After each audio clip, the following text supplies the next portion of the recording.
Yes, a very good morning from wherever you're watching us from. Na karibu ndani ya the Relationship Talk Show. My name is Sylvia Wanja. Now I trust and hope that your weekend was well. Na jana umeweza kufuatilia Bible exposition and a little later tulikuwa na Financial Mondays. I trust and hope that you learned something from that show. And hapa hivi ndani ya Relationship Talk Show we're going to learn a lot. It has been a massive year. Tumeanza with a lot of power with the topics that we have been discussing. They're meant to help us get better. They're for self-development, self-awareness, for us to understand how things function when it comes to relationships, whether at work, whether at home, so that you can be a holistic being. Tulisema forming healthy relationships is one among the resolutions that we have this year.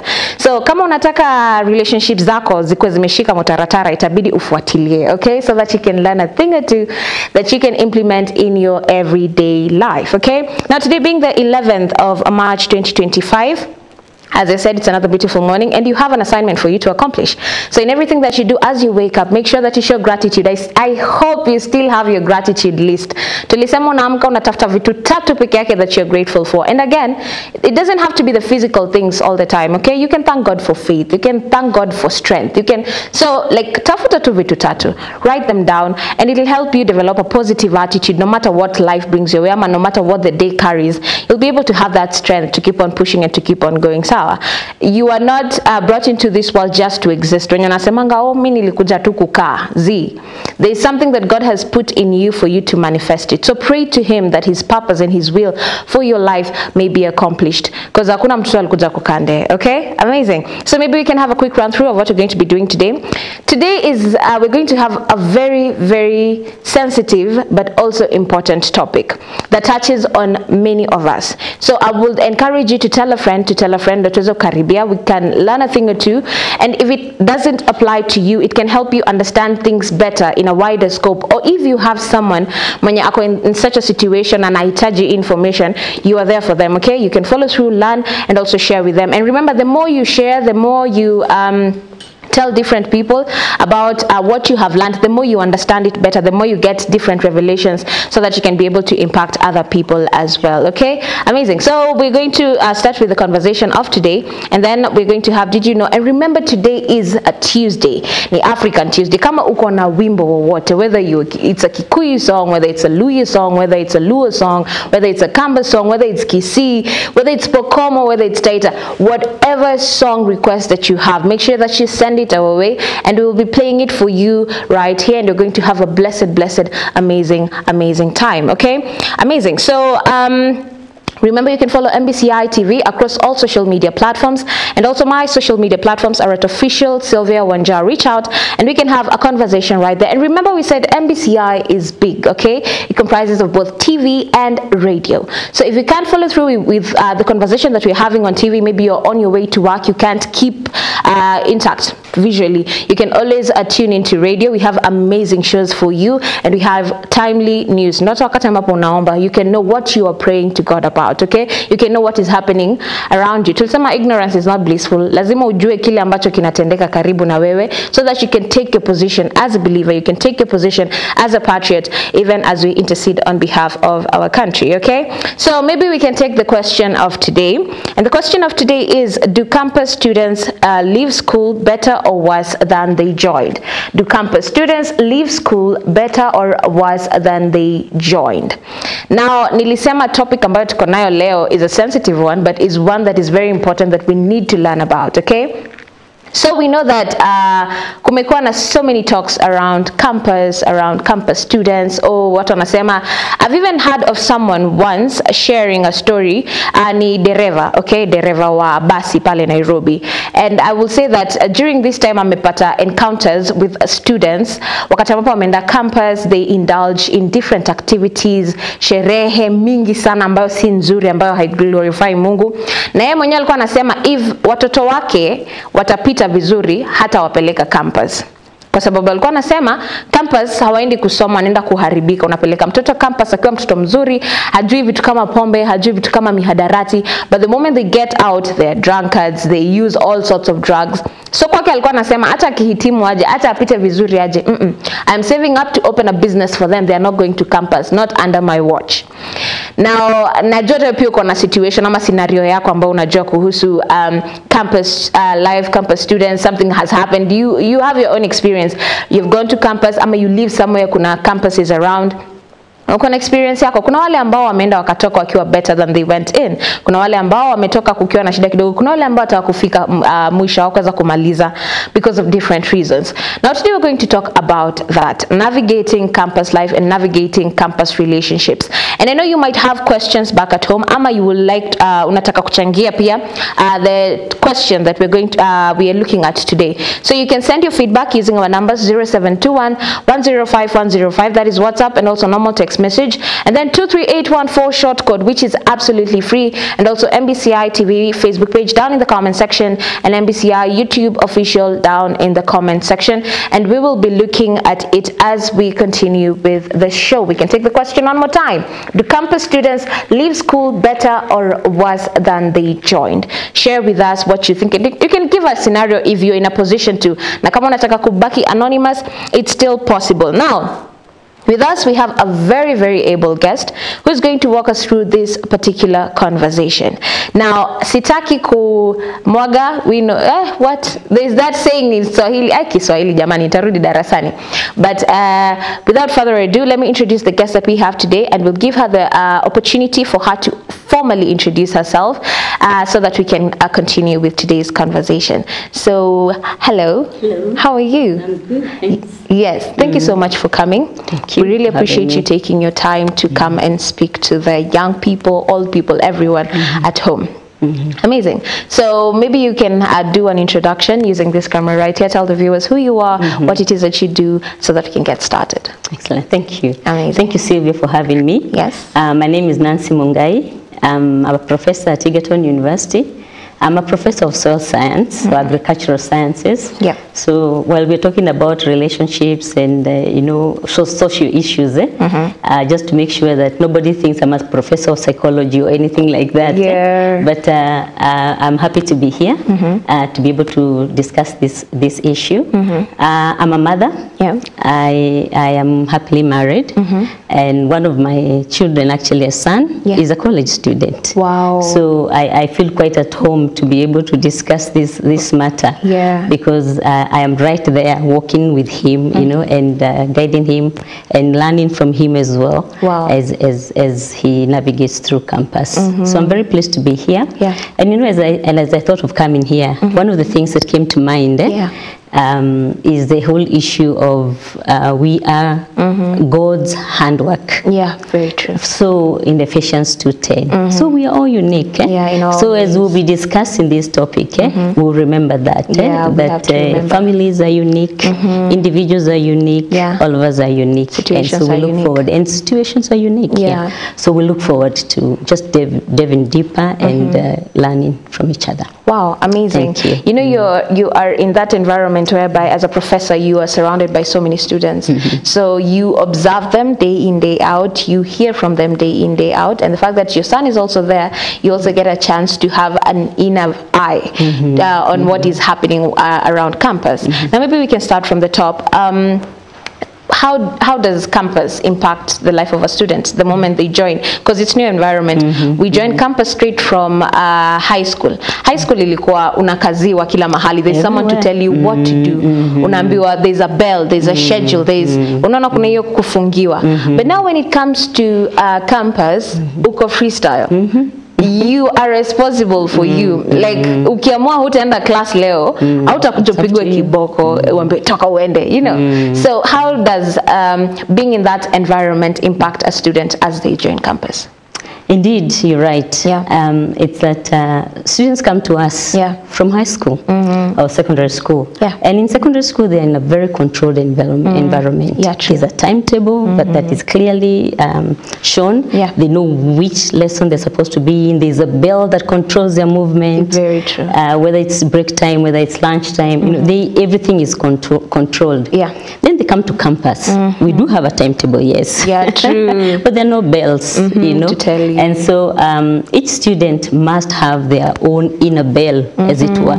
They must, be the ones that control and regulate themselves. They must decide what they want to participate in. They must decide what is their goal, what are their goals, how are they going to navigate through every day in terms of lectures, in terms of their social life.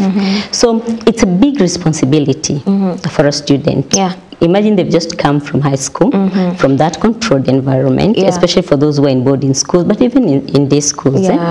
Then they come to us, and the only thing we tell them, there's a timetable, it is available online, figure out where the classrooms are. Of course, when they come in the first week, we take them through an orientation to show them this is your faculty, these are the lecture halls, this is the library. So there's that orientation. But we have seen that sometimes some students don't participate in the orientation program. Because either they are distracted or they don't know that it is important for you to know. And so they have to therefore manage themselves. They must find, how do I find the lecture rooms? How do I make sure that I wake up? I'm in class on time. And then I move from one class to another, you know, because sometimes in campus, it's not like you're in one class like in high school, where you're in one class and the teachers are coming to you. No, this time you have to move to find the class. Yes, this time you have to move, you know, around, you know. So it takes a lot of discipline and control for the student to be able to manage themselves and to effectively do so. So whatever skills they have gained till they come to us really help them. So if they had gained the skills of self-management, then it is much easier for them. If they had not, you know, mastered those skills, they kind of struggle. They have a big problem when it comes to catching up. Because now they have come from a controlled, confined environment where they're told this and this and this, and then they get that freedom, whereby you can choose what to do. So if they don't have self-discipline, they don't know what direction to take or what they need to do. Wow, okay. And what are some common challenges that students face, especially as they are starting to form relationships? Because now they're in a new environment, and we keep on saying that relationships are the basic foundation of human interaction. So in order for me to thrive in an environment, I need to have a relationship with the people around me, whether it's the teachers, whether it's my fellow students, whether it's the romantic relationship that might potentially lead to marriage. So what are some of those challenges that they face when they're trying to form relationships just as they have joined campus? Sure. Thanks for the question. You know, when the students come in and they want to form a relationship, I want to first of all say that times have changed. True. Times have really changed. When I was a student many years back, that was a priority because there were no phones. There was no social media. True. So you had to relate with people. You had to talk to people. You see, because what do you do with yourself? You really don't have anything else. You know, so you just have to interact. But now come this time, their phones, the social media, and so we're beginning to see that a lot of students will come in, and even that day, first day, they're not interested at all in connecting with people. What? Everyone is on their phone. Everybody's on their phone. What? You know, connecting with their distant friends. They don't want to form new friends. They don't want to form the new friends, you know, right off, you know. They don't even to engage. They don't even to engage with the environment they are in. You know, because it is important for them to engage with that environment. So we are seeing that shift. Well, when it was easier before, you come in and you want to form a relationship, you need to, you know, you need to talk to people. But now everything is online. The timetable is online. You know, the course schedule is online. So everything is online, materials are online. So it is much easier for somebody to just engage with their phone. And so that is a challenge. And it may affect how that student forms relationship with others. And so it is absolutely important that the students are aware of that and they are deliberate in wanting to form relationships and connect with other students. So some of the challenges they will face, of course, is social media and the fact that a lot of things are now online, and then the whole issue of the peer pressure that comes from online media. True. You know, it's a lot, because there's a lot of expectation on how you should be as a campus student, how you should relate as a campus student, how you should dress, you know. So there's a lot that is available online. And so that kind of affects how people perceive themselves, and therefore how they will relate with other people. So there are those dynamics. And then, of course, I think one of the big challenges is peer pressure from social media, but also peer pressure to conform. To conform to what change. You know, everybody is doing, you know. So you want to feel like I need to fit in. I need to belong. Yes, I want to belong. And how am I belonging? Mostly online. Isn't it? Yeah, that's so. Yeah, so again, that further just affects the relationship that this student can form.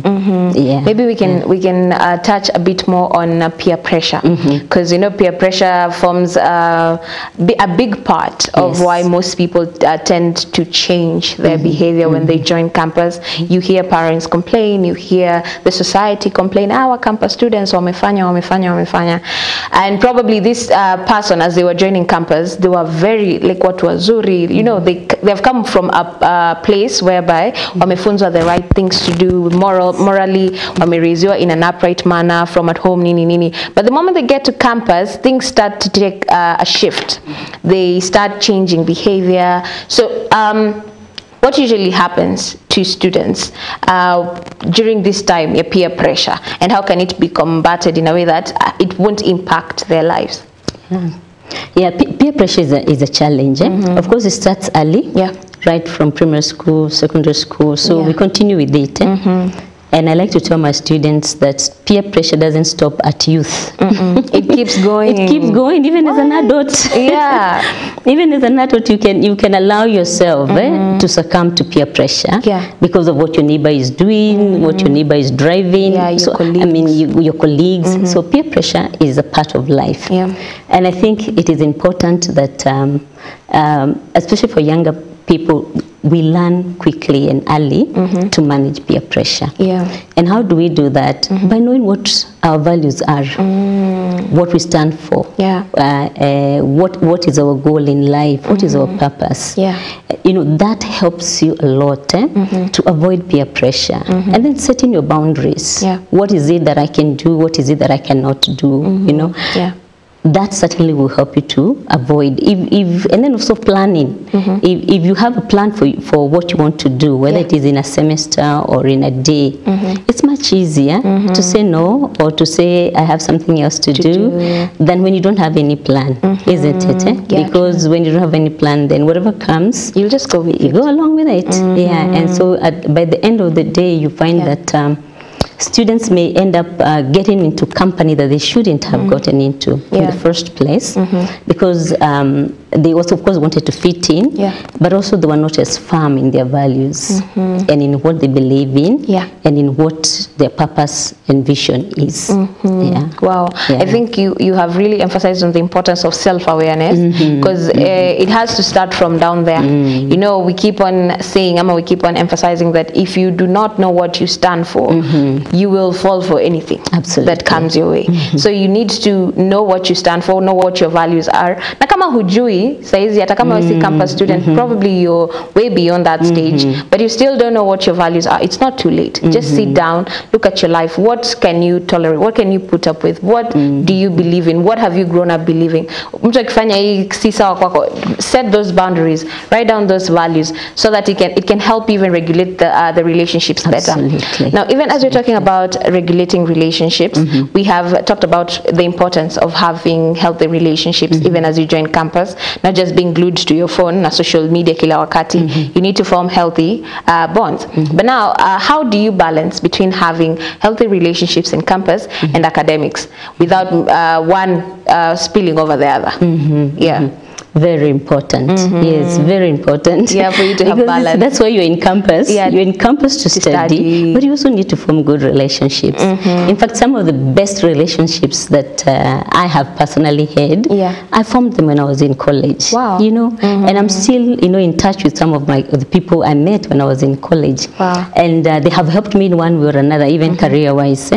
So I think it is absolutely important to form healthy relationships. So we must get off our social media and connect. Connect with people. And we need to connect with people based on our personalities. There are those bright personalities who will connect with so many people, you know, very easily, you know. And of course, there are those that are introverts and they may not be as outgoing and whatever, but they still need to form a relationship. They may just have few but intimate relationships. The other one will form many. Some are just acquaintances, but they also maybe have, and they will still have some who are very close and intimate to them.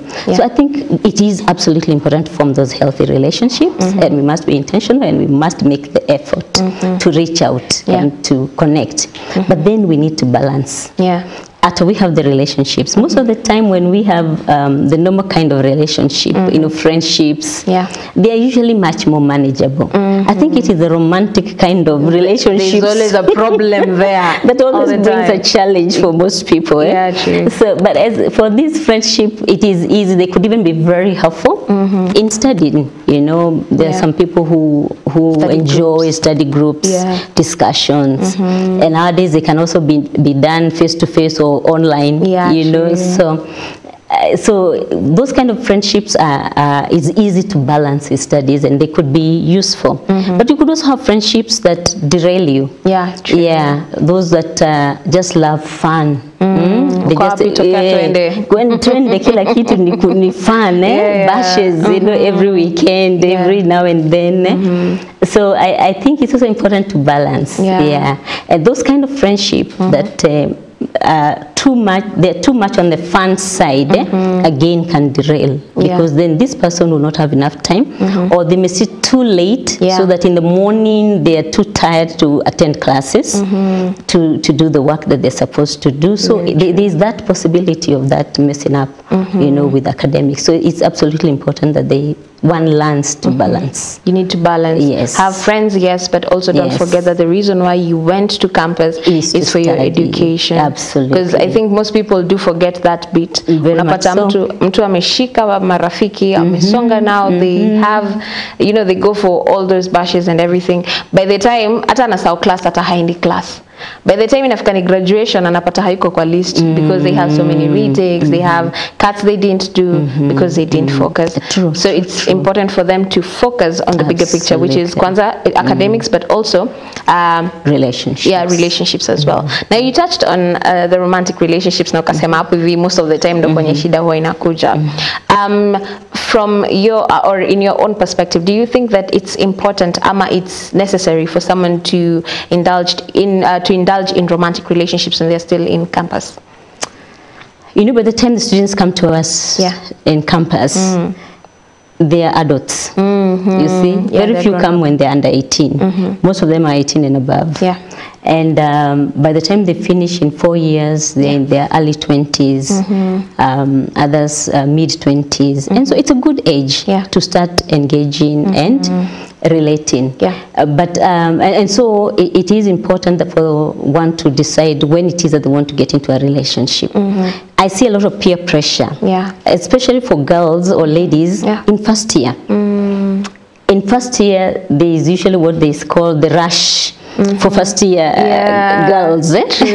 So the older students, boys men in year 2, year 3, year 4 and older, will be coming over to look for first years. And so by the end of first year, you will find that most of the first years student girls are engaged in one way or another. They're in a romantic relationship. The question is, are they ready for it? They have to answer that question. Are they ready for that relationship? And should they get into it? Or are they getting into it because of the peer pressure? Because others are getting into that relationship. In fact, for those students who get babies when in campus, it is year 1, year 2 that we get the majority of girls, you know, getting babies at that time, because it's like they've just landed on campus, and then there's all this pressure, you know, from different these people and relationship, you know. And so if they're not able to handle that pressure, then they succumb to it, and sometimes they may not even have formed a meaningful long-term relationship. So it will be like a short-term relationship that will end up in disappointment, because they may end up being a mother and nobody to help her to take care of that baby.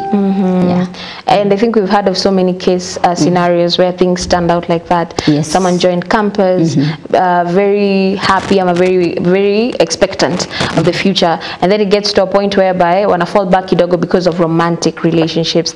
And when it comes to romantic relationships, you said that it's okay, but you need to know your reason for getting into that particular relationship. Don't just go in blindly. Now, especially for the ladies, because I don't know, they're being preyed on by the ones who are older than them. How can they tell? Maybe they feel they are ready because wamefikisha labda miaka, but how can they tell that the other party is as serious as they are about this particular relationship? And when getting into a relationship, a romantic relationship in campus, should marriage be part of the goal? Ama chill kidogo seme tu, well, it's just, you know, a romantic relationship. You know, from a Christian perspective, when you get into a romantic relationship, you get into that relationship with the intention of marriage. True. So for those that are Christians, that's what would encourage them. That you just don't get into a relationship for the sake of getting into a relationship. It's something that you get into with the seriousness that it deserves. So with prayer and asking God to help you and to guide you. And with the commitment that it also deserves. So that once you commit, then you're committing all the way. So it's therefore very important for you to know whether you're committing to the right person or to the person that is as serious with the relationship as you are with the relationship. So what I see many times is that most of the time that thought, you know, thinking through what does this relationship mean, what will be the outcome of the relationship, sometimes that doesn't happen.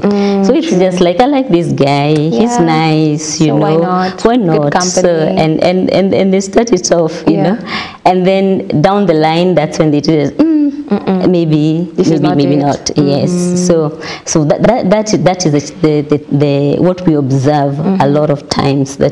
So you see a lot of disappointment, you know, for the girls, and if they're not careful, they're derailed. If they go into the relationship with all their hearts, which is what we do, girls, isn't it? Yes, that's what we do. Don't hold back. We don't hold back. We go with all our hearts, and we leave our heads elsewhere. We put it aside. There's no logic. There's no mind. So you know that process sometimes can therefore derail because your heart is all drawn and you're not concentrating on your studies, and of course it can cost your performance. True. And even your completion.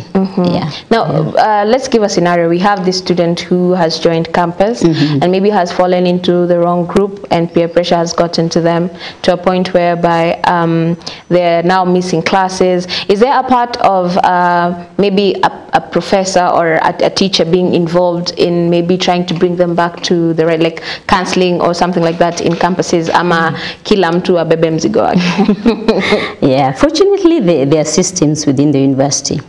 In fact, every university will have an office called the Dean of Students. And this office basically provide counseling and psychosocial support for students. But the student must be proactive to reach out for those services. But the beauty within the Dean of Student Office is that they also have peer counselors. And what they attempt to do is to make sure that in every class or in every faculty, there are peer counselors. So that way, a student who needs help with a proactive peer counselor can be identified pretty early and assisted. We also have faculty. Personally, many times when I teach and I see students, and you can tell a student who is struggling, you know, they maybe not interested, they miss out classes, they don't come for all the classes, they miss cuts, they're not available for some practical sessions, then you can tell that there's a problem. Sometimes I'll call them aside and ask, is there any way we can help? And if it's beyond me, then I would refer them to a counselor so that they will be assisted. And I know many people do that, especially those who are believers. They would really seek out. They will seek out students who are struggling, and they would see how they can help them. So at least there is help. The only thing is that there are some students who will not respond to the help. They feel like they're okay. They feel like they're okay. You ask them, you say, no, I'm okay. You know, and you can't even force help on them. And you can't even force, we can't force help on them. True. So those are the students who struggle, and sometimes they're not even available in classes for you to, as many times as they should, for you to be able to help them. True. And I would say campus, there's so many students. You can't follow up on each and every one of them. It becomes difficult because you're dealing with a huge number of students. Absolutely. So it is up to the students to reach out so that they can get help where it's needed. So Kama, you're watching and you are a student, maybe you're going through something, because I know sometimes things may not always go as we expect them to. Sometimes you fall short up on a pale, you get into wrong groups, you get into things that are not right. But guess what? There's a chance for you to redeem yourself by making sure that you go seek help so that you can become better and you can continue on track. Okay? Amazing. So maybe we can take the question of the day one more time so that you can send in your feedback on the same. So do campus students leave school better or worse than they joined? Do campus students leave school better or worse than they joined? Maybe as we're getting back to the conversation, you can share with us, Professor Nancy, your take on this particular question that we are asking today. Do you believe that campus students or students who join campus, do they leave better or worse than they actually joined? That's a whole thesis. But we're here for it. Absolutely. That's a whole thesis that would have a student do research and just tell us what is the outcome. True. You know, and would have a control when they came in, how they have carried themselves and how they ended up. So in the absence of that kind of data, really the way I would answer that question, that the outcome of a student who comes to campus really depends on the individual. I see many students who come in, they were focused from the beginning, they remain focused, and they finish on time, and they finish with top grades. Wow. And they end up being very successful. And then, of course, you see these students who came in, they were top performers, they come in, and for some reason, they get distracted, they get into the wrong company, and they struggle through school. Some finish, but they finish, you know, with very low grades. Others don't even finish.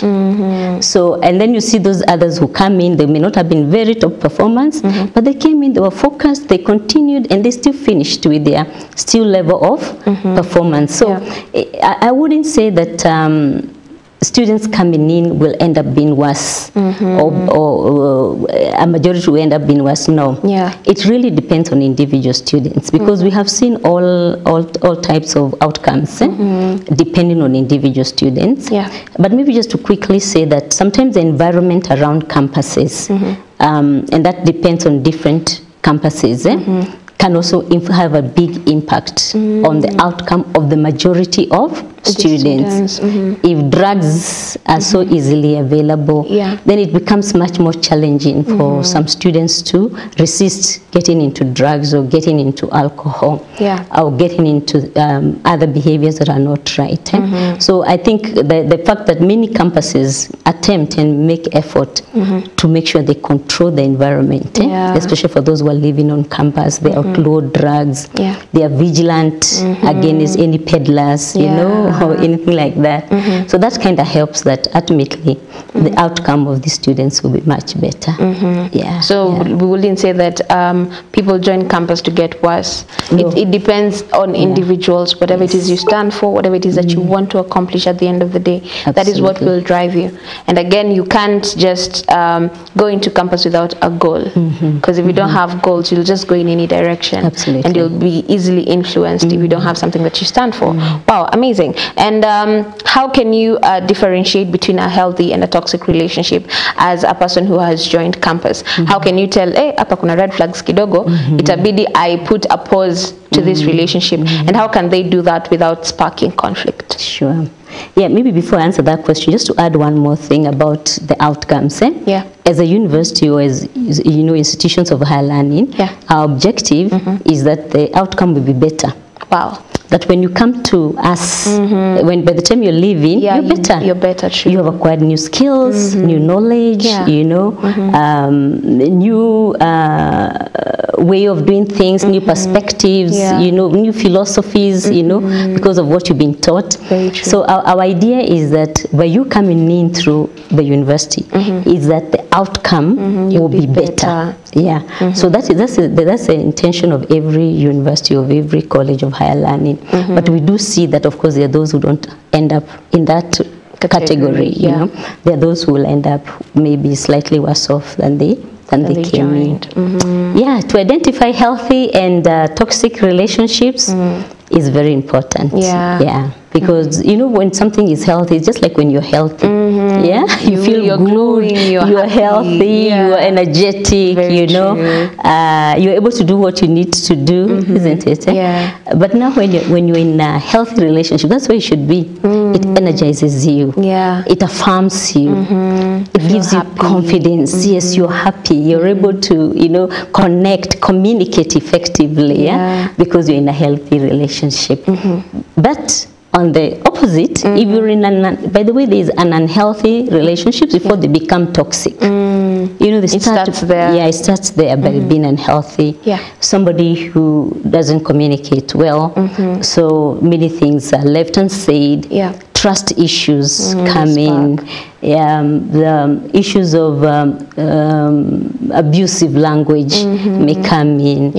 Control and manipulation may come in, where somebody wants to control what you do, how you do it, what you say, how you say it, who you talk to. So, you know, it begins slowly, you know, as unhealthy relationship. But now you must guard against that and see, how do I work on this?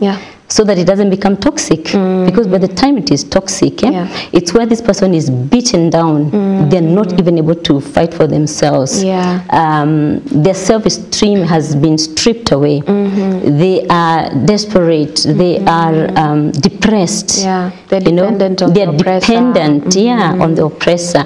So that's when it is really toxic. And for toxic relationships, you really want to run away from that kind of a relationship. And when the relationship isn't healthy, then you want to start looking at, how do I deal with it? And you know, in a relationship, they say it takes two to tango.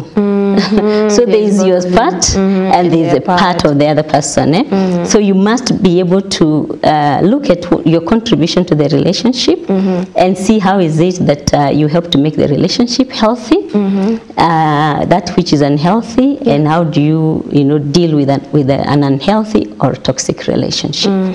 So that if it's a toxic one or it's unhealthy, you'll know how to detach from it before it hurts you. Wow, amazing. And we've talked about how when you're joining campus, you've come from home, you've been brought up in the right way. The parents bring you to school, work on a big expectations of how you're going to be able to complete school. You're going to bring home that certificate. You're going to get that good job. You know, there are those expectations that are there. But now, when it comes to parents, what part do they play in nurturing student while they're still in school? Like, wazazi wengi huachilia tuombe simekupeleta shule so unajua chenye ulikuja shule haya I am done nimenawa mikono nitalipa fee nitakupea provisions and all that and that's it. So what part do parents have to play so that they can help in this journey through campus? Yeah, again, times have changed. Indeed, when we were in campus ourselves, even when I went to campus, my parents didn't take me. What? You had to go yourself? Yes, I went alone. I went alone. Yeah. I reported alone. I did everything alone. There were very few parents those days that would take their parents, their children to school. Yeah. But nowadays, at least, most of us will take them to school. And I think as a parent, we must continue to engage. We must continue to be involved. Be present. Yes, be present. Yeah. Find out how they are doing. Talk to them as often as you can, you know, because it is in the talking that you will hear certain things. Yeah, and you will and get to know, see some red flags and know how to deal with them. Yeah. So it is very important to actually continue engaging with them as you continue to pray for them. Yeah, because that disengagement sometimes brings a challenge. Yeah. But it's not always easy. I know of a parent who has brought up his children very well, and they have ended up well, I thank God. Yeah. But when this child got to college, they didn't want to connect. The parent goes out, reaches out, the child ignores. Even phone calls. Even phone calls, even texts. It's like, in fact, at one time the parent mentioned they went to college and said, let me surprise my son that I'm around, and said, hi, I'm around. And he was like, you're around? What are you doing? What are you doing? Yeah, what? Instead of being happy that at least, you know, my parent has come to see me. What are you doing? Make her home. Yeah, why? Do you know that he never saw him? What? Believe you me. So there are certain those kind of situations, but he never gave up. Of course, he went home feeling a little bit dejected. Yeah, true. And feeling very down. Yeah. But he knew that was a call for prayer. And so engaged in prayer, continued to pray and engage. Yeah. And we thank God that child ended up very well. Wow. You know. So as a parent, we must continue to engage. Yeah, because even when the children are not as responsive, as we would like them to be, we must continue to engage. And then for the young people, it's to challenge them. Yeah. That they must also be willing to engage and to understand. You know, I see this generational gap and difference, you know, between the older generation, the younger generation, or the parents and the children. And it's something that we must address. We shouldn't leave it unaddressed. Yeah. We as parents, you know, the scriptures say, fathers, do not exasperate your children, or do not cause, you know, make them angry, you know, or treat them unfairly. That's what we are told as parents. So we as parents must continue to seek ways not to exasperate them, not to cause that anger, that hatred and disappointment. You know, they feel like they're not appreciated, they're not loved, their viewpoint is not recognized, all this, because they have transitioned to adulthood, and sometimes we still have that feeling like they're still our little boys or girls. Them, tell them to do this, do that. And we must also grow as parents to know our children have grown, and we must give them that space. But also as young people, they must continue to remember the scriptures, to honor the parents. To honor the parents. Yes, to honor the parents, to take heed to what they're being told and what they're being advised, so that all things may go well. Yeah. You know, with this generation, this young generation that we have, there's a lot of influence, especially on social media. We hear people say, oh, me, I'm cutting off my parents. I am, you know, like, how do you cut off your parents? You know, because there's no way you can separate yourself from your parents, and God had an intention even as he placed you in that particular family. So you can't say you're going to totally separate yourself from it just because times are hard at that particular moment. And yes, there's that difference, but we also need to find a way to bridge that gap so that we can work together with the older generation and the new generation right now. There's a very, very huge gap, and you can scare venye vitu zilikuwa zina happen, then you tell a younger person me ningesurvive kweli hizo times, you know, but it worked during that time. Yes, it did. And right now, let's work towards working together. Don't separate yourself from your parents. Absolutely. You need their counsel so that you can be able to navigate life. Wow, amazing. And now, when you're in campus, you have friends, close friends, you have roommates. So how do you solve conflicts, or how should students solve conflicts without getting to extremes? Because we've heard of situations whereby, especially in campus, people who are in a romantic relationship, they didn't agree on something. One takes a knife and stabs the other. One takes a shocker and hits the other. Like there are those scenarios or situations that we have heard of. So how can someone approach conflict in a way that won't result to extreme incidences like the ones that we have experienced or seen or heard? I mean, it's very important to have open communication. You know, if you don't like something, just say it and find a way of saying it. That I'm not happy with this. I wish we'd do things differently. Etc. So I think communication, open communication, is absolutely important. And also dealing with unresolved issues, because I think incidences like the ones you're describing, I believe stem out of unresolved issues. Maybe they feel like I wasn't treated well here. There was something that was said, something that was done, something that was supposed to be done that was not done. You know, these unresolved issues. And so those are the ones that would, you know, resort ultimately in that kind of outcome in relationships. So it is important to have open communication, but also boundaries, setting up boundaries. You know, I know many times, I don't know, and you'll tell me as a younger person, this issue of boundaries, whether it is easier for younger people. It's not easy. It is not easy. It is very difficult to set boundaries because everyone feels like there's something that has stemmed with most young people, an issue of entitlement. Like, I want things to go my way, so they have to go my way. So I don't care if you have boundaries or not, I'll just cross them. And I'll just, you know, where jipange bana. I think that's where we must train these young people about setting boundaries. I think it is important. So, you know, the fact that they don't set those boundaries, that's what ends up, you know, bringing all these conflicts that are left unresolved. And then also the issue of values. What are my values? What do I believe in? What do I stand for? And the whole issue of goals. Because I feel like many young people, and not just young people, even adults, go through life without any specific goals. One end and a flow. One end and a flow. So then what happens is that if something doesn't work out very well, and they feel like somebody is taking their space, and they're not able to deal with those emotions, that's when they would go to extremes. So I think it is absolutely important to know what we stand for, to be able to set the boundaries, and to resolve the issues, and always pray. Always pray. Prayer really works. That you can pray about a toxic relationship or a difficult relationship, for issues that and ask God that He would intervene, and He does intervene.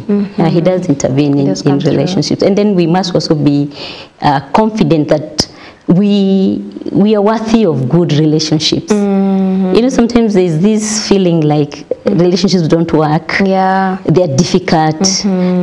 It's difficult to, you know, to have a happy, cordial, you know, exciting relationship. So, and it all depends on who we are listening to in our social media.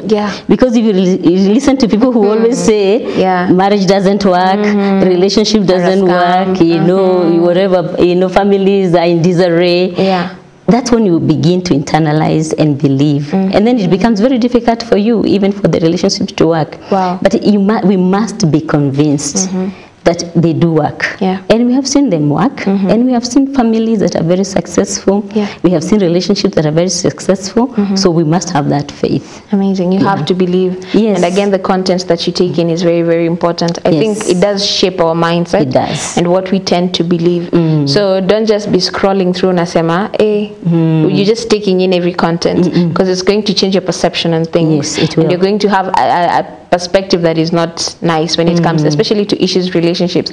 Hiyo ndo topic inakwanga moto moto. Always because the content creators in matters relationship ni wengi. And if you choose to take in everything that they are saying, utapotea vibaya sana. That's and also true. I've loved another thing that you've said about putting God first in everything, and always talking to him so that he can be able to guide your path. If you have issues with relationships, make sure that you talk to God. You know, there's one prayer that watu sema, and it's actually good. God answers that prayer, that if someone is not meant for you, Mungu akwambie. Anatoanga mtu very fast. So don't be afraid to make that prayer in everything. Absolutely. Make sure that you reach out to him so that he can help you figure out relationships, how best to maybe end a relationship and to live life in a better way. Okay, amazing. So what are some things that we talk about? Values. What are some of the values that maybe that can cut across the students that they need to have even as they're navigating campus amidst the peer pressure, hizo vitu zote zenye wanapitia? What are some values maybe or some ethics that zina cut across zenye wanafaa kutilia manani? Number one, honesty. Honesty is absolutely crucial. Yeah.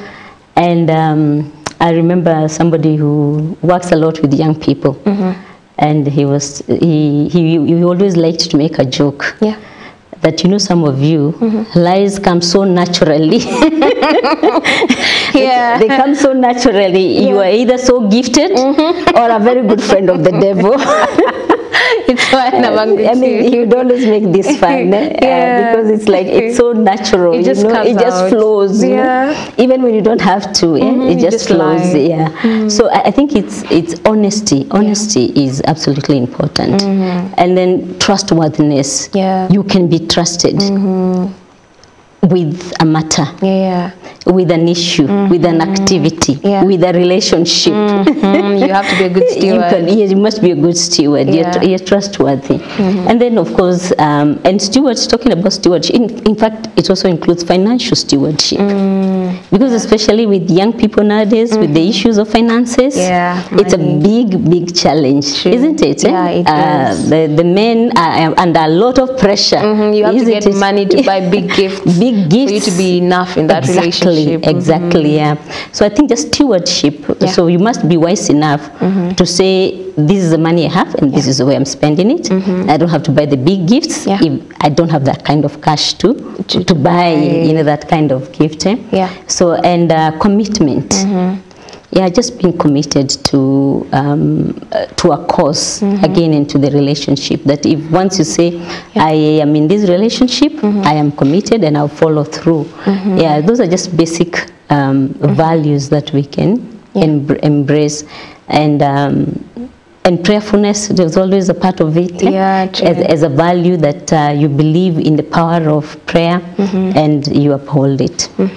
So that you can keep on pushing towards living a healthy life in campus, because that's not where you should go potee. Unakipeana kama story example and not in a good way. Unaambiwa usikue kama fulani na fulani alienda shule akaenda kufanya hivi na hivi. Be the reason why people tell a different story. So be honest, be trustworthy, be committed. You started that course, make sure you finish it and you finish it in good time. And it's actually possible. All it takes is you making sure that you understand what you want, you understand what your goal is. Keep on pushing yourself to the limit so that uweze kufika. Peer pressure will come.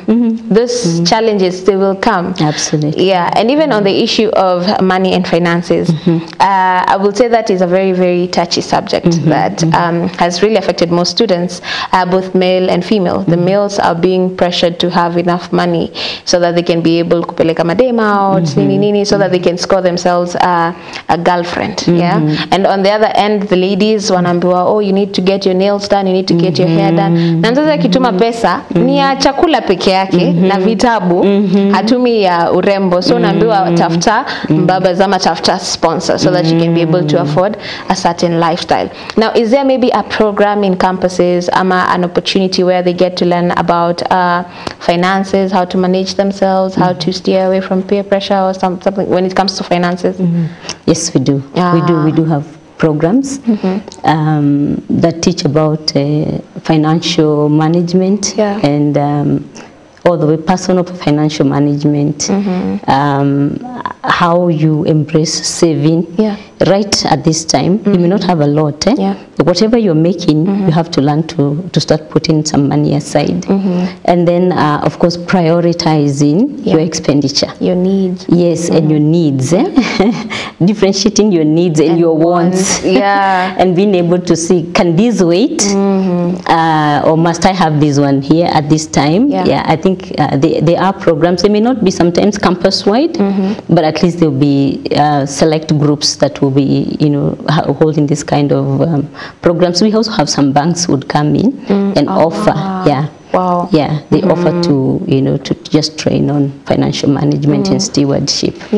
So there's a chance for campus students to learn about how to spend their money in a better way, so that they can avoid all extremes, so that they can be able to afford some wants that they can live without instead of focusing on the needs. Wow, amazing. So how do students, or how can a student protect their mental health? Because mental health is big, especially with this young generation that has exposure to so many things.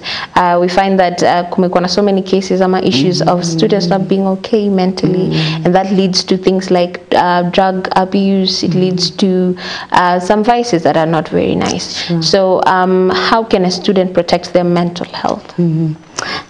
It's true that, mental health is a big concern currently in most of our campuses, and we must continue to support students to make sure that they're okay mentally. And one of the big way of doing that is relationship, healthy relationships. I think part of the reason why the mental health is on the increase is that solitude kind of lifestyles, that it is just I, me, and myself and my phone. And then unfortunately I'm looking at my phone and I'm looking at celebrities, and they seem to be doing so well. And then there's you. Then there's me who is not doing so well. And so that kind of starts depressing us. And then you post things online and nobody is liking or enjoying or appreciating or sending all sorts of acknowledgement that they have liked the content. So that is part of the problem. But we need to find a way that they connect. Just where we started off by saying healthy relationship. Even if it is one or two good friends. It doesn't have to be many. Just a few good friends that you can easily call upon if you feel discouraged, you feel low, you feeling, you have somebody you can call and talk to. So healthy relationships is absolutely crucial. And then self-care. Choosing what you listen to, something that builds you mentally rather than discourage you. By the way, I listened to a story of one of the bishops in this land who went through depression. And he was giving his story of how he tackled the issue of depression and how he got into depression. How did it happen? It happened immediately COVID struck in. He had been used to a very busy life schedule before COVID. He was very busy in church, very busy internationally. Then all of a sudden, there's nothing to do. Closed down. You have to stay in the house. You have to stay indoors. You can't even go to church. There's nowhere there's nowhere to go. You can't travel. You can't go to the international missions. And slowly by slowly, he slipped into depression. But by God's grace, he says that he reached a point and he started asking himself, why am I feeling this way? I know I'm not supposed to feel this way. Yeah, because I know what the scriptures say. You know, that I'm a child of God, I'm more than a conqueror. You know, all these wonderful scriptures. I can do all things through Christ who gives me strength. But why am I feeling the way I am feeling? So he went through a journey, and what helped him is that he reached out to a friend. Wow. In fact, it was an international colleague that they were involved with in international mission. They told me, I don't know why I'm feeling this way. And he somehow God just helped him to tell him, you know, you're going through depression. It's just the transition in life from being extremely busy to now being grounded, and you must begin to reevaluate your life. So there's that self-assessment. So for students who are going through mental issues, just having an opportunity to self-assess and see, why am I feeling the way I am feeling, and how do I deal with it?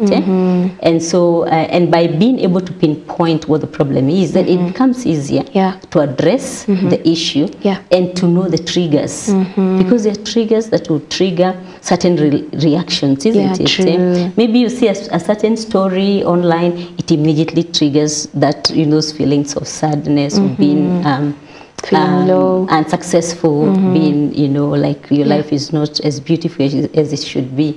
So just being able to understand that is absolutely important. It helps that person to overcome their feelings. Wow, amazing.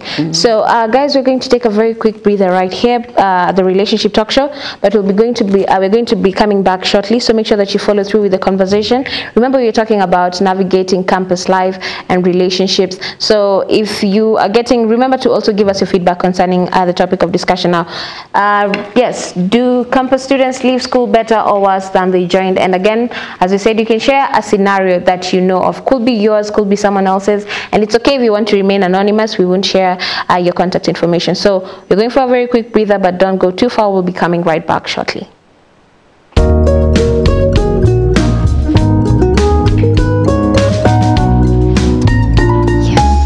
Yes, so far so good. Yes, so far so good. So far so good.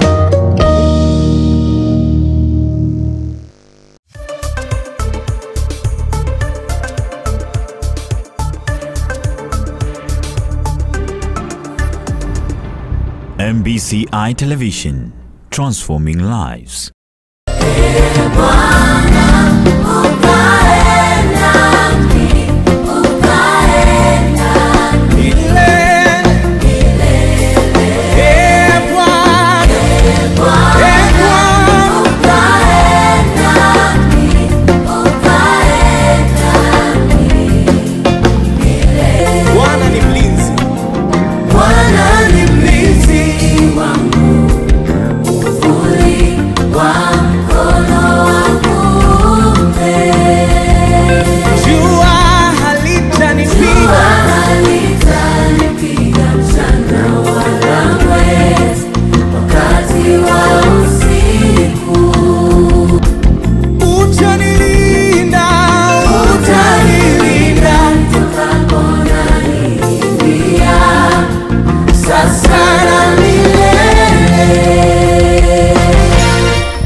Your life.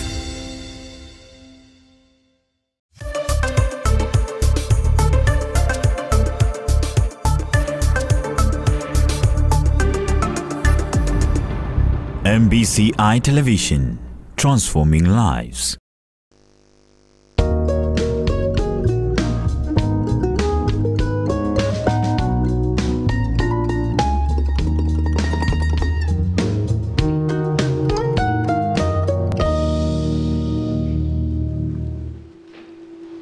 Amazing. Welcome back from that very, very short break. Remember, this is a relationship talk show with me, Sylvia Wanja. And with us today, we have Professor Nancy, and we're talking about navigating campus life or campus relationships. Now, before we went for the break, we got to learn a thing or two about campus life, the relationships, how to navigate it, the importance of knowing your values, the importance of self-awareness, the importance of self-care when it comes to protecting your mental health, because you need to be holistically well for you to be able to go through the course of your education institution and finish as intended, okay? Upite, umaliza kama umepita, so that you can make your parents proud. But even as you're doing it, the beneficiary, the biggest beneficiary of you doing well is you, okay? So you have to make sure that you're well enough for you to be able to accomplish this. Na tulisema ya kwamba ni sawa kama umepita that bridge, you've crossed that bridge of being in campus, but maybe you might have a sibling, you might have a niece, a nephew, a cousin that you can share this information with. So make sure that you tag along ndo uweze kumsaidia, okay? You can share. And hata pia wewe probably utafika mahali wakati ambapo utakuwa na watoto pia na watakuwa campus na unahitaji kujua what is happening. For the parents, I hope you're learning that you need to form that bond, that relationship with your son or your daughter in campus. Usimwachilie tu hivyo. They need guidance. We still need guidance. There's no point itafika mtu aseme ya kwamba nimetosheka, niko sawa. No, we always need guidance from our parents, from people around us, and also we need to learn how to steer away from peer pressure. Tumesema peer pressure, it happens hadi wakati ambapo uko mzee kabisa. Kwa hivyo it's important for you to tame it as early as now, so that you can, and the best way to do that is setting boundaries. Young people, our generation, Gen Z, tunafaa kujifunza kuweka boundaries. Na si boundaries za nini karatasi, hapana. They need to be firm. When you say don't cross this, tunasemanga stay in your lane. Mwambie stay in your lane, don't cross this boundary, so that you can be able to form healthy relationships. Mtu akijua haizi kanyaga line yako, atakuwa very careful to make sure that maintain a healthy relationship na respect. That is how you know whether someone respects the relationship that you have or not, by making sure that they adhere to your boundaries. They don't cross over your lane, okay? Amazing. So let us get back to the conversation. So Professor Nancy, when it comes to navigating campus, the students need to have relationships with the professors, with the lecturers that are there. So how can students maintain a good relationship with lecturers? Juu kuna wakati mwingine unasikia student anaongelesha lecturer kama mwenzake, like peers, ama you get to situations, in extreme situations, whereby unasikia kwamba lecturer amekata kuwekea student marks kwa sababu anataka something extra than they should need. So how can one navigate that? And if they have such a situation, akijipata in such a situation, how can they go about it? Should they compromise, or how should they approach that situation? A very important question. Yeah, because some of the relationships that a student on campus needs to learn to manage is that lecturer-student relationship. True. That relationship is supposed to be a mentorship relationship, where as a lecturer, the lecturer is mentoring the student, guiding them, training them, giving them knowledge. And new skills and attitudes that they should embrace. But sometimes you find that relationship doesn't work that way. And that's where now, again, a student knowing what their values are. If one of their values is integrity, then there are certain things that they will maintain. That if there's a lecturer demanding anything extra, then they already know the answer, isn't it? No. Yeah, because they have a value, and they'll be able to firmly say no. Because they know that. It may not be as easy. The other day, somebody gave us a story about a situation that happened in the university he was in, that there was this A student. I mean, he had only A's and B's, all the way to fourth year, that year, that time. Wow. And they used to go for 3 years. And but in third year, he met this lecturer. I think who observed that this is an extremely good student, overly confident. He knows and too much. I think he wanted to put him to his place. So just somebody without a very good heart. They just wanted to put him in his place. And so he said, you're not going to pass this course. What? And sure thing, at the end of the exam, this student doesn't pass. And usually you would be given a receipt. He also doesn't pass the receipt. What? And in those days, if you don't pass a receipt, you repeat the whole year. What? Yes. Though all the other courses were A's and B's, this one, just because of this one course, this student had to repeat a whole year. And I was saying that is completely unacceptable. And that's why universities are coming up with what we are calling safeguarding policies. Policies that safeguard students, so that student is protected. They would have had a recourse, that there's somewhere they can go and complain and say, I really believe that this is not my mark, because I must have passed this course, and there should be there should be a recourse. Yeah. And even those days, there were opportunities, maybe of asking for remarking, etc. Maybe the student just didn't choose to go that way. Yeah. So it is absolutely important for the student to maintain the proper boundary in his or her relationship with the supervisor or the lecturer, and to do their part well. You see, study well. Yeah. So you don't have to collide anywhere with the lecturer, isn't it? True. You're supposed to study, engage with the materials that you're given. If possible, go to the library, get additional resources. Study well, so you don't have to have any issues with the student, with the lecturer. And also, don't seek favors. Because sometimes it's also the other way around. Students. It is the students reaching out to the lecturer for favors. Yeah. There's a student who will say, Mwalimu, I'll do anything. Bora tu nisianguke. Bora tu nipite. Yeah. Bora tu nipite. I'll do anything. Yeah. So when they say anything, they mean it. Yeah. They will give money. They will do whatever it is they will do. So I think also as a student, do your part. Yeah. Don't seek favors and maintain that good relationship with the lecturer. And it should be easy because the university systems is well laid out, and the students should also know the policies in the university. What happens if there is a lecturer who is behaving in a particular way, that is not acceptable. They should know what they need to do, and that is usually available in the students' handbook. Yes. It is specific for each and every campus, how they deal with that, certain particular situations like that. Okay, amazing. And what resources what is available to students in campus in case they have issues, especially when it comes to financial aid? Are there systems that are put in place to maybe help students who are facing such issues? Juu tumesikia kuhusu the comrade lifestyle, masaa ya lunch ikifika unainama inapita juu, and now that might also inaweza changia mambo ya peer pressure, because if someone tells you, I know a way we can make money, twende tuibe hapa, and then we can make extra cash for us to make sure time ya lunch hatuinami, we have something to eat. So are there resources like that to help students? Yeah, there are resources. Though they may be limited. There are scholarships, scholarship programs that are available. Wow. We have what they call work study programs. Work study is where you work for the university certain hours when you're not in class, and then you're paid at the end of the month. Wow. It will help you at least not to miss too many lunches. You may still miss a few. But at least you'll have something. Yeah, there are some that you're not going to miss. And then there are also projects within the university where somebody can actually work for projects. There are project works. You can be asked to do certain works, research, etc. So you'll get some additional money. So I think for the students is to be proactive.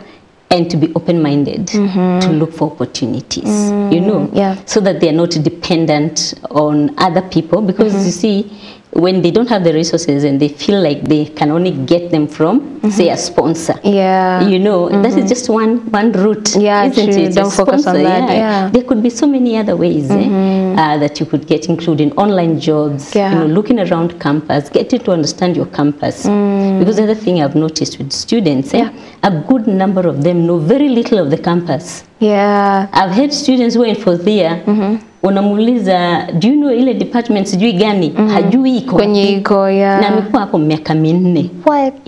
Na anaenda kumaliza. So anaenda to the familiar places, huko kwingine anachana nayo. Anatoka, hall of residence, class, na kurudi na kwenda, bashes zake pengine. Lakini huku kwingine hana interest. So I challenge students, be proactive, learn. Walk around, look at the notice boards. What are they advertising? Sometimes they're advertising job opportunities, activities that could earn you some money. But because you're so focused, you're just going to your classes and that is it, then you miss opportunities. I also challenge students sometimes to know that you don't start looking for job opportunities after you finish. You start while you're still on campus. And how do you do that? Engaging with faculty members, lecturers, professors, getting to know them, they get to know you. So if they are to write a recommendation, it is much easier because they are writing for somebody they have already engaged with. And then if an opportunity came their way, you're possibly the first person they'll think about. They'll reach out because they already know you. So I challenge them that that's what we must do. Just engage and know your environment well, wow, then you see the opportunities. They will come through. Wow. Maybe we can go back to you touching on job opportunities. You can share with us the importance of a student making sure that they network and engage with people in the industry that they're in before leaving campus. Why is it important for them to do so? Absolutely crucial. Very important. Yeah. You know, as a student, you should already know who are the main players in your area of discipline.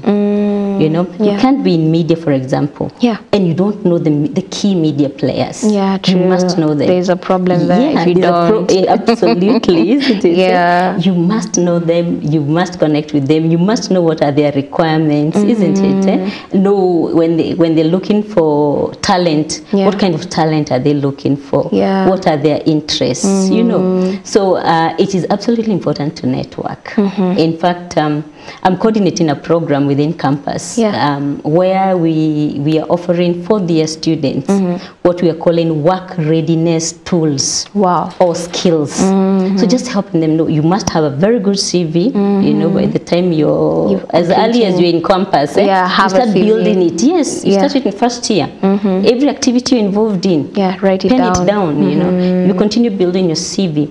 By the time you're in fourth year, you have a pretty good CV, you know, and then every opportunity you get to network with people on campus, off campus, take it. It is an opportunity to get contacts that would help you. I met Chela the other day on campus.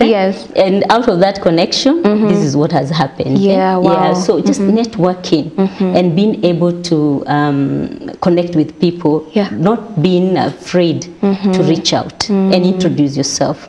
Then also having a pitch of who you are, your skills. It is very important because many of us, especially Africans, we are brought up to be shy and a bit timid, laid back.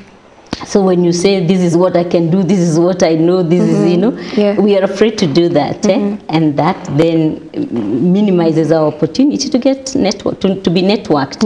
So networking is absolutely important. Knowing the industry players, knowing colleagues, peers, and even lecturers and faculty, and understanding the campus as well. Wow. I've loved what you said about preparing a pitch, because even when you're networking or you're trying to get to know people, you must know who you are and what you do, so that you can sell yourself to them. You need to have those selling points. Otherwise, and that comes with self-awareness, like in a trickle back down to knowing yourself, your values, what you stand for, then it builds up to preparing your pitch. Who are you? What do you do? That is the best way that you can network. And you've also talked about being very proactive, go out, go to places within campus. Usibaki tu in the same place, ukijua with the same routine, ni residence, class, back, hivyo zunguka ndo uweze kujua maeneo. And what's the importance of students engaging in co-curricular activities and extracurricular activities even while they're still in campus? Very important, health-wise, mental health-wise. And also it just rejuvenates them and helps them to learn better. So it's absolutely important for students to be involved in extracurricular activities, and there are many such opportunities. It's just you picking the one that you like best, and again being proactive to discover when those teams meet or where those facilities are within campus. Because when I look at those students who participate in those kind of activities, you find it's a very small percentage of this whole student body. Possibly 10%. Quite. The rest are just there. Others are just there. So in a beautiful campus like the Njoro campus of Egerton University, you still people will not enjoy that, you know, environment. A lot of space, green space to just walk, run, you know, and do physical exercises. A lot will not take advantage of that, but I think it is very important. That they're able to engage in as much as you can. It'll also help you manage your time better, because aside from classes, you have something else for you to do. You're committed somewhere else. So you can't just be all over the place. You have to have purposefully set your time well. Absolutely. Yeah, so that you can engage. Yeah. Wow, amazing. And now we talked about social media and we've talked about gadgets and solitude, how most students end up isolating themselves and focusing on social media. Maybe we can touch on that and you can share with us the impact that you feel social media has had on campus students and how it can be I don't know, it can be controlled or how it can be stopped. Yeah, the negative impacts of social media on campus students. Sure. Yeah. I think social media is an amazing tool. Yeah. It has a lot of positive benefits because right now a lot of students are able to discuss online. Yeah, true. Yeah, there's a lot of online content, academic content. Yeah.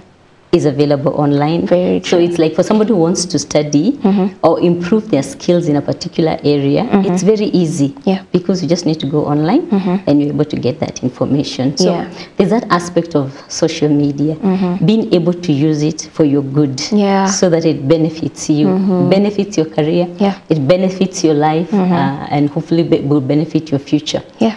But I think what we're talking about here is the negative impacts. Yeah. Yeah, where one will spend, I remember one time, I think Apostle sharing in church that young people, a study has shown, they spend up how many hours? 7 hours or 9 hours, you know, just online. Can you imagine what you could do with 7 hours, 9 hours? You know, you could have learned a new skill. You know, you could have done so much. You know, you could access online resources that will build your career, you know, for the future. But instead of that, you'll find that people will be online, just checking these interesting TikTok, you know, whatever posts that are being posted every day. But that does not add immediate value to their lives. In fact, some of it may contribute to the mental health issues that we were talking about because of the kind of things that are being posted. So I think one of the ways is just to continue sensitizing young people about the benefits of social media and how they can use this social media to their advantage. Rather than allowing the social media to mess up their lives. And to waste their lives. And you know, like they say, once time is gone, you can't recover it. You can't recover it. Even if I wish to be, I keep on telling my son, even if I wish to be 20 today, you cannot. There's no way I'll be 20 again. You know, but he is in that 20-something. So I think it's a great opportunity to just make sure that everybody uses their time well and they'll be proud of themselves even much later. Wow, that reminds me of a certain quote that I saw over the weekend that was saying that the best time to plant a tree was 20 years ago, but the second best time is now. So right now that you know that maybe you haven't been spending your time well, and I think this one doesn't just go out to campus students, but everyone generally. Everyone, parents included. If you know that you haven't been using your time well, maybe this is a time and chance for you to be able to make a change so that you can grow, you can become better. So it's not the end of the road just because you are stuck and you have that bad habit. With time, you can keep on changing it so that you can become better, okay? Absolutely. So don't give up on yourself just yet, but keep on pushing so that you can become better when it comes to managing your time, especially when it comes to social media. I know social media imefanyia watu wengi mambo. It's not just students. We even have parents who are stuck and glued to their phones. They're not raising their children. They're raising their kids through phone. Mtoto akisumbua anataka attention, shika simu. This will keep you busy. Wow, amazing. So when it comes to campus, there's this issue that is there. It's very rampant of drug use.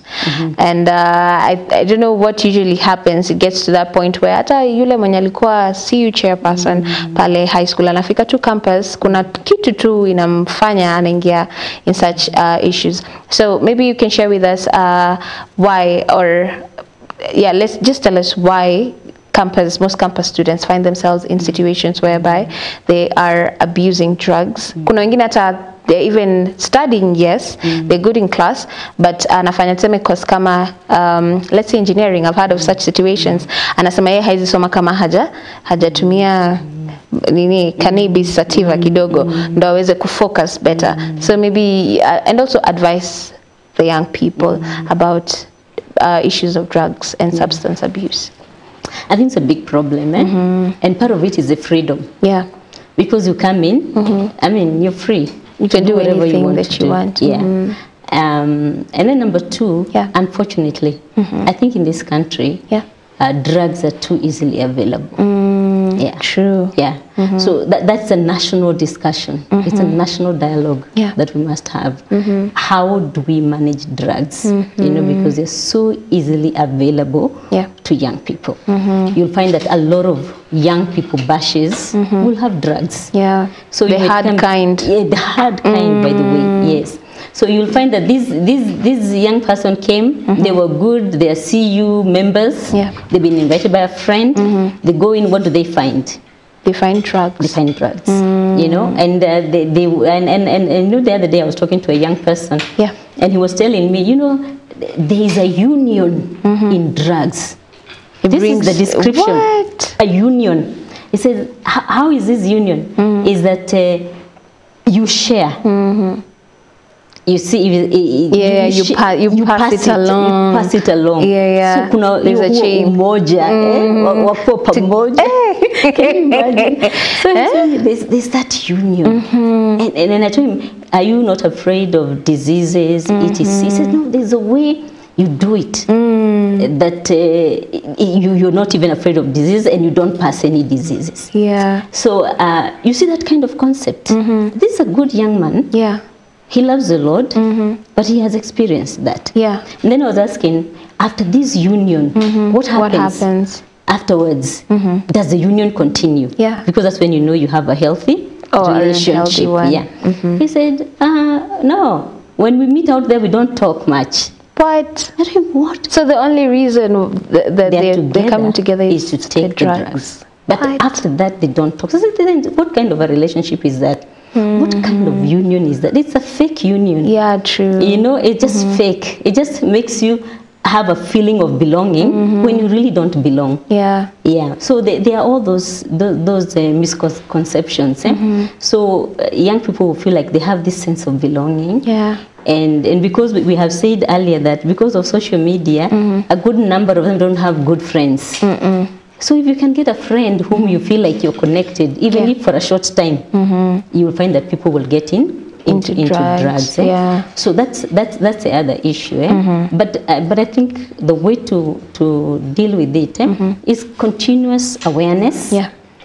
And sensitizing young people about the risks of getting into drugs. Yeah. Because I think getting into drugs is easier than getting out. You know, once you're hooked, it becomes absolutely difficult. And we have had parents who have struggled so much with the rehabilitation of their children and, you know, going rehab after rehab, and it becomes a challenge. So I think the message is that just don't get into drugs.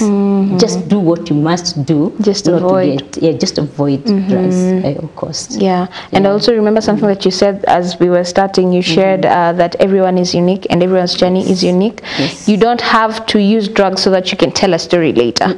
You can choose to be different and say, I won't take these drugs. And we've actually heard of people who, they were first yes with peer pressure, but they chose not to conform. They said, this is not what I believe in, this is not who I am. So I choose to say no, I don't want it. And they don't get into drugs. Yeah. And they finish their course very well, and they go out there, they keep on pushing life without feeling like they missed out. You know, there's a lie that is very popular. Yes. Especially among the young people, that usipofanya hii sahi itakukuta huko mbele kwa midlife crisis. So ako like, wacha nifanye saizi itoke kwa system, by the time nimefika huko nitakuwa niko sawa, haitanipata. Yeah, choose to be different, choose to be unique. It might be hard at that particular moment, but at the end of it you'll be grateful you did it. So if you're in a position to right now, if you're watching us, you're listening to us, wherever you are, you're a campus student, probably you are thinking about kuruka at the other side, let me just try, kwani iko nini? Please just hold on. think about your values, think about who you are, think about what you want, where you want to go to get to, and then from there assess, make a decision, a sober decision. Also pray to God so that He can be able to guide you on the way to go. Okay, and remember, hii journey hatusongangi kivyetu. Ukisonga kivyako kitakuramba. Inataka you walk with God, so that anakuambia hapa hivi hapana, ile unaenda unaona mtoto akienda kuguza pan moto anagongangwa mkono na mzazi, wewe wacha. Yeah, it's good to always have that correction, wewe wacha, so that you can rudi kwa the path that you're supposed to walk in. Amazing. So you can maybe also give a word to parents who have their kids in campus and wamewachilia, wakolega, wewe soma, tunajua maisha ni yako, because I know that is a statement that most parents use. Tunajua maisha ni yako, ukiongo ukipita kuna kitu unanisaidia nayo, hapana, si ni yako, sawa, haya enda shule some. Maybe you can share with them how they can be actively involved in their child's life while they're in campus. I think it's absolutely important to continue engaging with students even when they're in campus, because we have had also an increase of an interesting scenario where many students come in, they've come in for 1 degree program. After 1 year, they want to change. They switch. You know, they want to switch to something else. And because our system now allows that, we are seeing more and more students doing that. There's too much switching, swapping programs. And that can also is an indicator of the fact that this child is still not settled. You know, he hasn't found what he really wants or what fits his personality type. And I think that's why as a parent you start off working with them. Just, you know them, maybe you saw them when they were little, you saw their interest, you know, you saw their focus, you could remind them, you know. Actually that's what I did with our son. I kept on reminding him, but you kind of like this, you kind of like this, because there was also that time of like, which one do I take? Do I do this course? Do I do this other one? I mean, how do I navigate through this space? And it's like just reminding him, you know, reconnecting him with himself. And it's like, I think you're good at this. Why don't you consider this? You're also good in this. So, I mean, just consider this too and see what you can do. So as a parent, I think we must continue to guide them, you know, helping them, reminding them what we saw in them when they were little as they were growing in secondary school, because that will help them and it will give them focus, so that when they go to campus, they'll be settled. Once in campus or in college, we need to continue working with them, because there's so much pressure. True. Yes, you want to be there for them. You so that they can always, you can always remind them. That voice that keeps them in check. Absolutely. There is of course that feeling of like we are babysitting them too much. Unafuatilia sana. Sasa eti mkubwa ajisote. Ajipange, you know, but that some parents would have that kind of attitude. The truth of the matter is that they still need our guidance, and like they say, parenting is for life. Parenting is for life. So it's like we still just have to continue working with them and providing them the guidance. And this time it's not like instructions. You know, when they were little, we give them instructions. Do this, do this, do this. But now at this time is like, have you considered this? It's a conversation. It's a conversation, it's a conversation. Have you considered this? Have you considered this other aspect? Have you considered this aspect? Are you thinking about this? You know, have you, looked out, have you checked out this aspect or this opportunity? So it's like guiding, you're just guiding them, and that gives them a sense of stability. It certainly gives them a sense of stability. And you know, a wise man once said, that we learn from our mistakes. But one is even wiser, that learns from other people's mistakes. So you don't want your child to learn from their mistakes. You also help them learn from other people's mistakes. You tell them, you see that one? This is what they did. Maybe you can avoid the same route. You can use this one differently, and that will help. And always praying. Always praying. Because you see, the enemy is out to bring this divide between parents and their children. So we must be aware of that demonic strategy, and therefore pray. Pray that, Lord, I refuse to be in the periphery of my children's life. I want to be there to guide them and to support them. to the very end. So I think that's what parents can also do. Yeah. You've said something that my mother says on repeat. It's a Kikuyu saying, you'll rather learn from someone else's mistakes than your own. Wow. Absolutely. Awesome. So let us look at some questions. There's some people who have sent in their feedback, and there's a question here. There's one saying, hi MBCI, I'm a Form 4 leaver. I have problems of peer pressure. How do you deal with peer pressure, especially when in campus? I'm listening from Nakuru. My name is Faith. Yeah. An excellent question. Yeah. Excellent question. You know, peer pressure is something that we have to deal with every day. And like we said earlier, you have to know what you stand for. What are your values? What are your goals? What are your strategies? And once you're clear on those, and you set the necessary boundaries, then you'll be able to deal with peer pressure, respectively and firmly. Yes, respectively and firmly.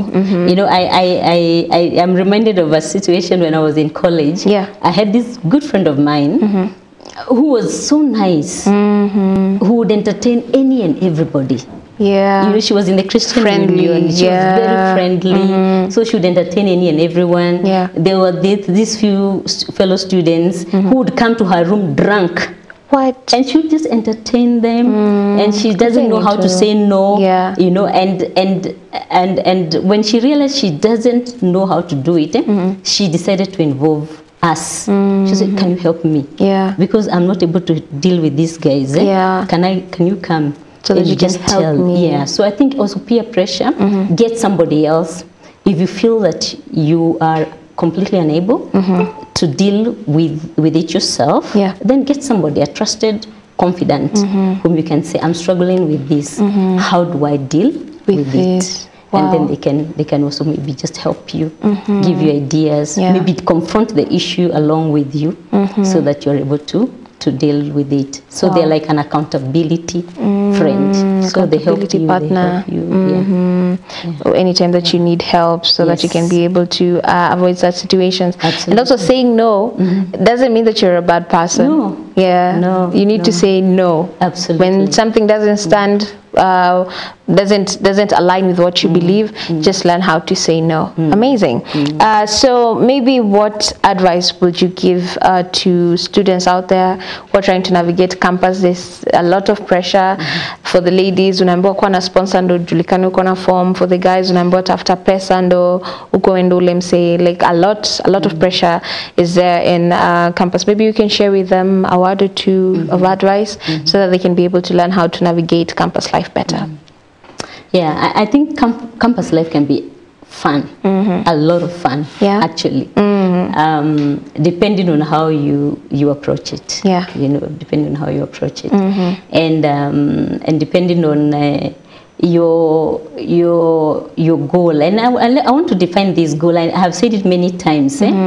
And I know sometimes it can be a little bit confusing for younger people. When you say, I set my goal, does it mean?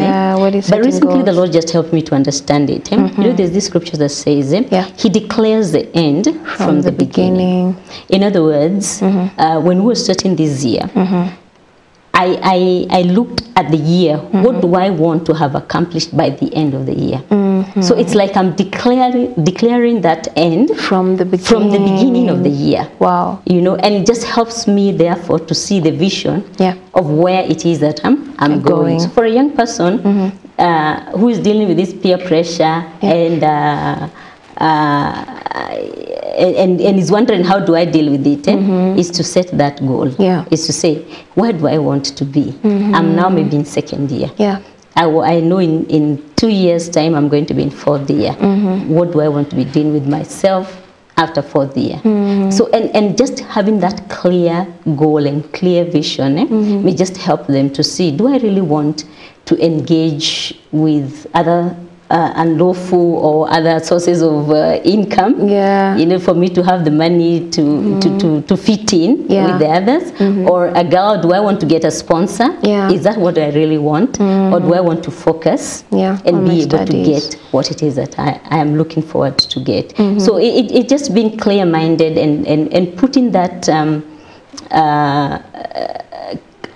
clear roadmap, but also having an understanding yourself of what it is you want to accomplish. Yeah. Because sometimes that lack of understanding is what makes us succumb to peer pressure. Yeah, but when you have a clear understanding and you seek help where you need to get help and you engage with friends who can support you, you will make it. You will make it. Wow. Yes. Amazing.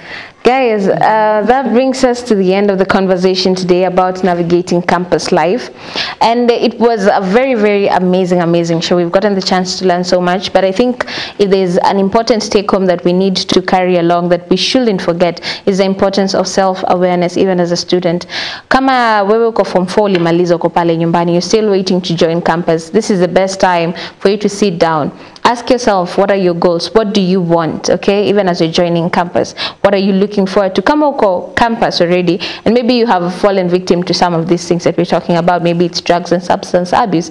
Maybe umechocha hapa na pale, pata boyfriend upate pesa, things like that. Don't worry, it's not the end of the road for you. But now this is where you take a step back. Okay, outline your values. What do you believe in? Your principles, all that, so that you can be able to approach life in a better way, so that even as you're continuing with studies, campus ifai kuwa mahali kwenye unaenda umeandikiwa death sentence ama umeandikiwa sentence ya kuwa failure. No, it should be a place whereby you should get out better, just as Professor Nancy told us. So if you are in that situation, it's not the end of the road for you. You can always redeem yourself, pray to God, ask Him to guide you so that you can form habits that are better, okay? And it's baby steps, a step at a time, even as you walk towards that direction of being a better person, okay?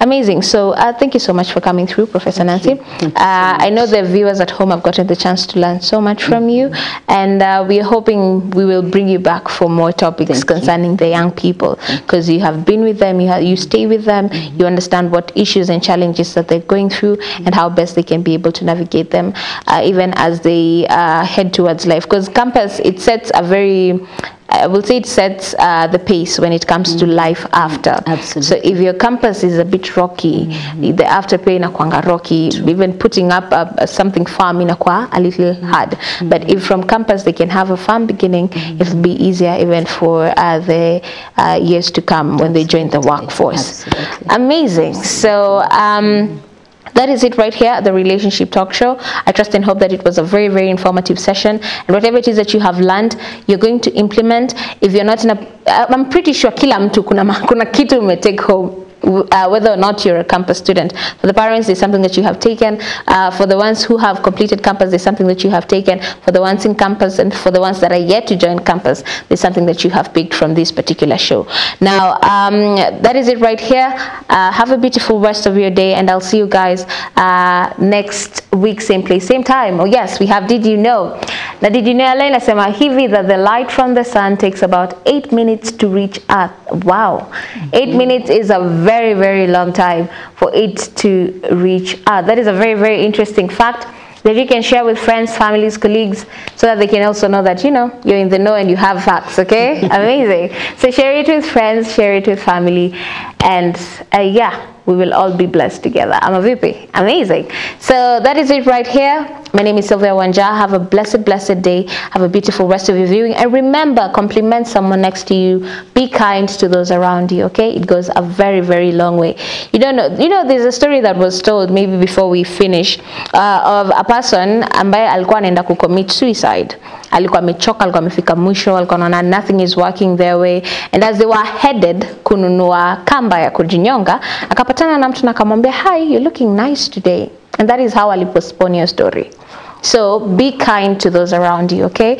I know people are carrying so many baggages, but that is no excuse for you to go pour your baggage on someone else. Unaenda unaamua kuwa mean. No, just be kind and tell God, kama uko na hiyo weakness ya kuwa rude, kuwa mean, unasema mimi nakuanga tu hivyo, you know. No, tell God to help you like work on that aspect of yourself, because we are each and every time tunakuanga molded. Unaona kuna kabump mahali kanatengenezwa. Pray to God so that He can be able to mold you and you can be able to show kindness to those around you, because it goes a long way. You don't know how that compliment inabadilishanga as perspective ya mtu in a very, very big way. So be kind to those around you. Anyway, that's it. See you guys next week, same place, same time. Enjoy the rest of your viewing. Have a beautiful, beautiful